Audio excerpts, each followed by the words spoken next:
अंतर्मुख सुरती भई मोह शोक संताप, दृश्य द्वंद्व विपदा गई विघ्न आच्छादित माप। अंतर्मुख सुरति के प्रवेश होने पर मोह शोक संताप और प्राकृतिक समस्त दृश्य एवं त्रिगुणों का द्वंद्व उपद्रव शांत हो जाता है तथा भीतरी समस्त ढपी हुई विघ्नें नष्ट हो जाती हैं।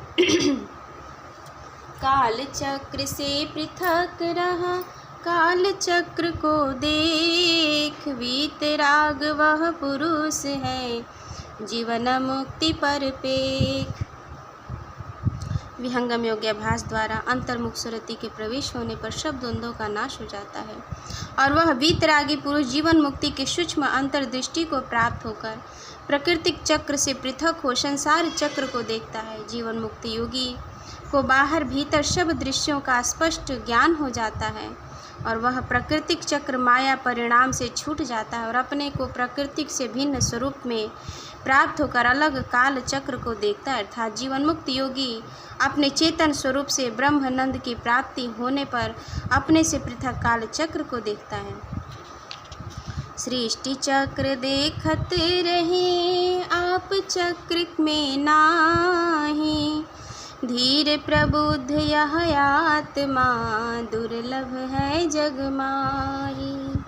जीवन मुक्त ज्ञानवान योगी अपनी शुद्ध भूमि में बैठकर संसार के सारे कार्यों को करता है और उससे ज्ञान युक्ति योग कला से असंग जल कमलवत संसार से पृथक रहता है। संसार चक्र को देखते हुए अपने साक्षी मात्र हो उससे अलग रहता है। ऐसे जीवन मुक्त असंग योगी संसार में निर्लेप होकर परमानंद का उपभोग करते हैं। संसार में ऐसे जीवन मुक्त योगी अत्यंत दुर्लभ है, अर्थात इस महान पद को कोई विशेष पुण्य प्रतापवान पुरुषार्थ एवं योगी ही प्राप्त करता है। इस पद में जीवन मुक्त योगी का लक्षण बतलाया गया है। केली चक्र को चढ़त है चक्र फेर में धाय, देव सदा फल पृथक है दर्शक मोहन पाए। इंद्रिय भोग विषय प्रवाह में बहने वाला जितेंद्रिय पुरुष बार बार विषय प्रवाह में बहता हुआ अपने जीवन को अशांत किए रहता है, परंतु वीतरागी जीवन मुक्त योगी संसार विषय राग प्रपंच एवं वासना से पृथक रह संसार दृश्य का दृष्टा असंग होकर मोह फास में नहीं फंसता है। जैसे भूमि का कीच आकाश को गदला नहीं कर सकता, उसी प्रकार प्राकृतिक इंद्रियों कर्म योगी को मोह पास में नहीं बांधती। जीवन मुक्त योगी में वह मोह शोक नहीं होता, वह इंद्रिय कर्मों का अकर्ता होकर संसार के प्रवाह को देखता हुआ अपनी आत्मरति में निमग्न रहता है। उसे प्रकृति का अपने स्वरूप में नहीं बांध सकती। यही जीवन मुक्त योगी का स्वरूप है। योगी में माया मोह कलमश की प्रतीति नहीं होती, वह प्रकृति के समस्त बंधनों से मुक्त रहता है। वह प्रकृति के समस्त कर्मों को असंग अस्वस्थ अवस्था में ही प्राप्त करता है, इसलिए मोह शोक से दूर रहता है। प्राकृतिक भोग्य और आत्मा भोक्ता वास्तव में जिसके अधीन मन बुद्धि एवं प्राण रहते हैं, वही इन वशवर्ती करणों से प्राकृतिक कार्यों को भी शुद्ध स्वरूप करता है। अतएव जीवन मुक्ति योगी माया जगत को देखने वाला है, इसमें संसार का मोह स्पर्श नहीं करता। इति स्वरवेद प्रथम मंडल प्रथम अध्याय भाष्य समाप्त हुए। प्रेम से बोलिए सद्गुरुदेव भगवान की जय। प्रथम मंडल द्वितीय अध्याय। झीन आय झीना चलो मनवा त्याग सनियो, क्रमशः सूक्ष्म हो रहा अग्रगमन गतियो। आत्मा मुक्ति से क्रमशः सूक्ष्म से स्थूल स्वरूप में आई है। जिस प्रकार से सूक्ष्म रीति से स्थूल शरीर को प्राप्त हुआ है,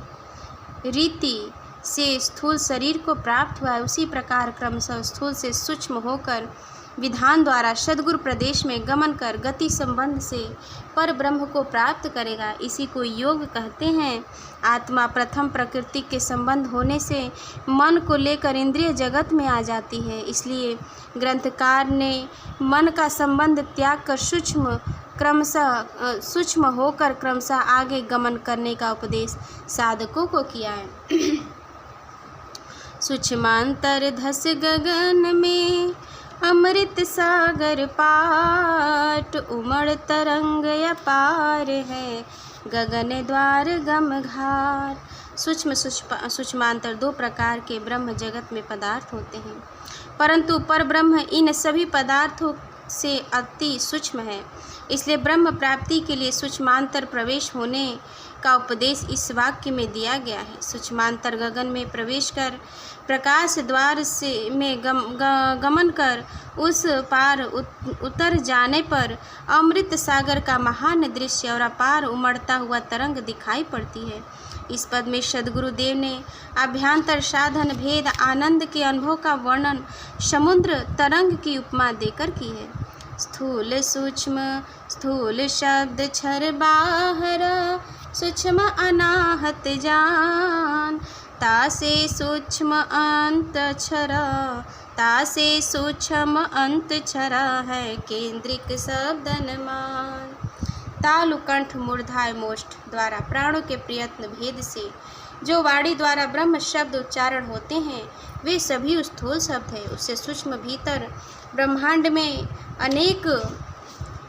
ब्रह्मांड में प्राणों के अनेक संघर्ष से शब्द उठते हैं, उनको अनाहत कहते हैं।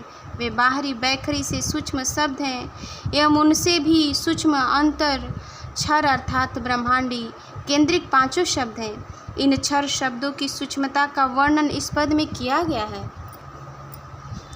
केंद्रिक पांचों शब्द भी क्रमशः सूक्ष्म हो, बोलता ही से पुरुष है बाहर अक्षर सोय।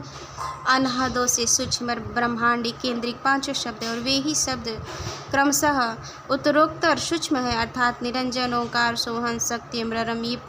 ये ब्रह्मांडी पांचों शब्द क्रम गति से उत्तरोत्तर सूक्ष्म है और इनसे भी सूक्ष्म बोल है जो बाहर अक्षर है।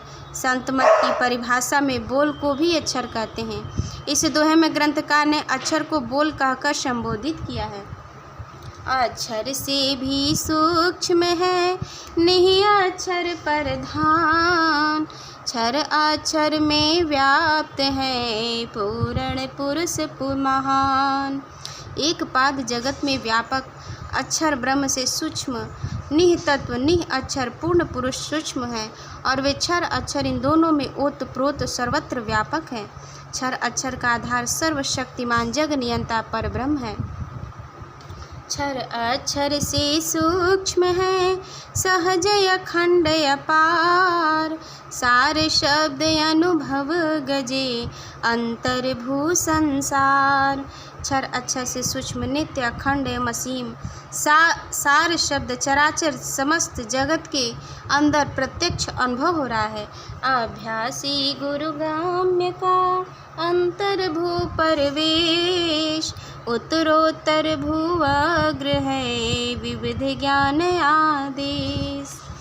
सद्गुरु नियम आदेश के अनुसार विहंगम योग का अभ्यासी संत योग कला के द्वारा योग की अंतर्भूमि में प्रवेश करके क्रमशः ऊंची भूमि को प्राप्त करता हुआ आगे जाकर अपने लक्ष्य को प्राप्त करता और विविध ज्ञानों का उपार्जन कर योग साधन के महान पुरुषार्थ द्वारा अपने महान लक्ष्य की प्राप्ति के लिए तत्पर रहता है। ज्यों ज्यों भू आगे मिले त्यों त्यों सूक्ष्म शब्द, गहराई क्रमशः मिले सर्वावांतर निहसब। जिस प्रकार से साधक के अंदर अनुभव साधन बढ़ने लगता है उसी प्रकार से सूक्ष्म शब्द प्राप्त होते जाते हैं। जैसे जैसे गति बढ़ती जाती है वैसे वैसे शब्दों की सूक्ष्मता प्राप्त होती जाती है और सबके भीतर निह शब्द परम पुरुष का साक्षात्कार अनुभव प्राप्त होता है।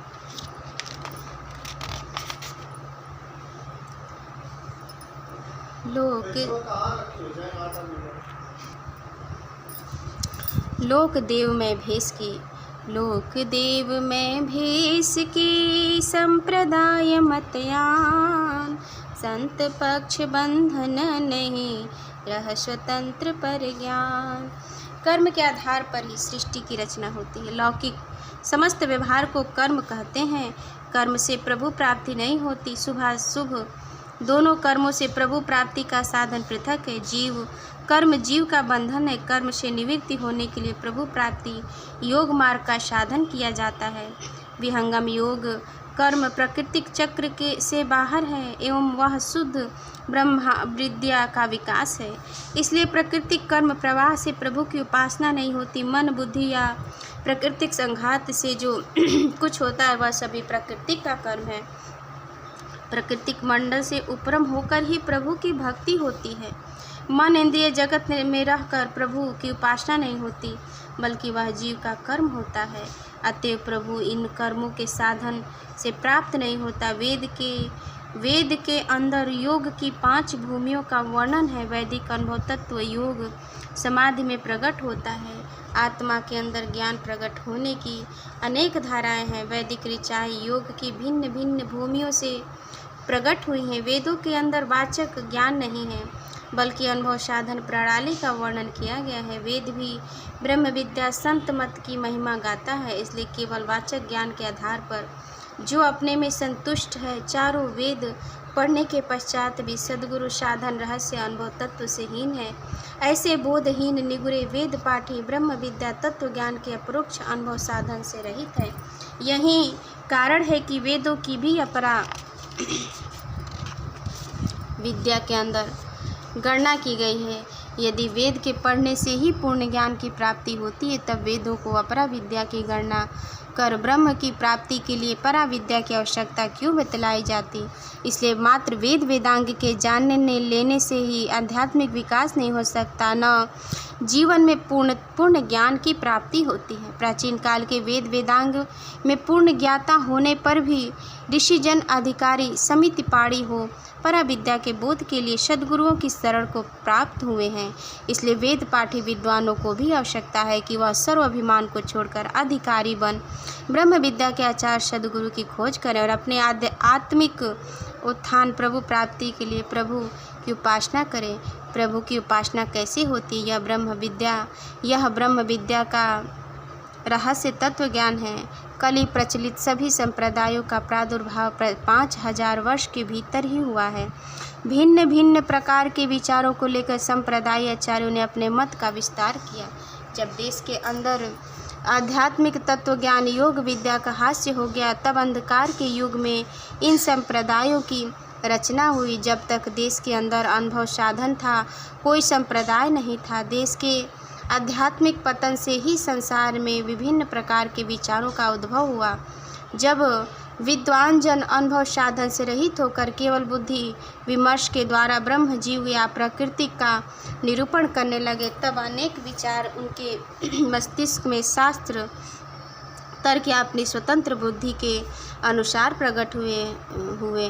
वे ही विचार अनेक मतांतरों की स्थापना के कारण हुए। इसलिए बुद्धिवाद द्वारा प्रकट हुए इन संप्रदायों में ब्रह्म विद्या के वास्तविक रहस्य का पता तक नहीं चल सका। इसलिए इस स्वरवेद की ब्रह्म विद्या किसी मत संप्रदाय की वस्तु नहीं है, बल्कि प्राचीन काल से चली हुई वैदिक मंत्र दृष्टा ऋषियों का ज्ञान धारा है। ब्रह्म विद्या सृष्टि के प्रारंभ से ही नित्य अनादि सद्गुरु द्वारा प्रकट होती है और उस पथ पर जिन्हें अनादि सद्गुरु की प्राप्ति हो जाती वे सभी ब्रह्मनिष्ठ महर्षि जन अध्यात्म तत्व के प्रकाश में अपने जीवन को ले चलते हैं और अमर शांति को प्राप्त करते। इसलिए इस दोहे में पक्षपात पूर्ण अनेक संप्रदायों से भिन्न संत मत अर्थात ब्रह्म विद्या का उल्लेख किया गया है।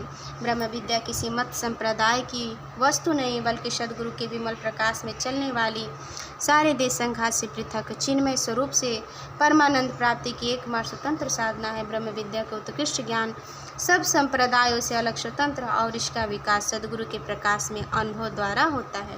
प्रेम से बोलिए सद्गुरुदेव भगवान की जय।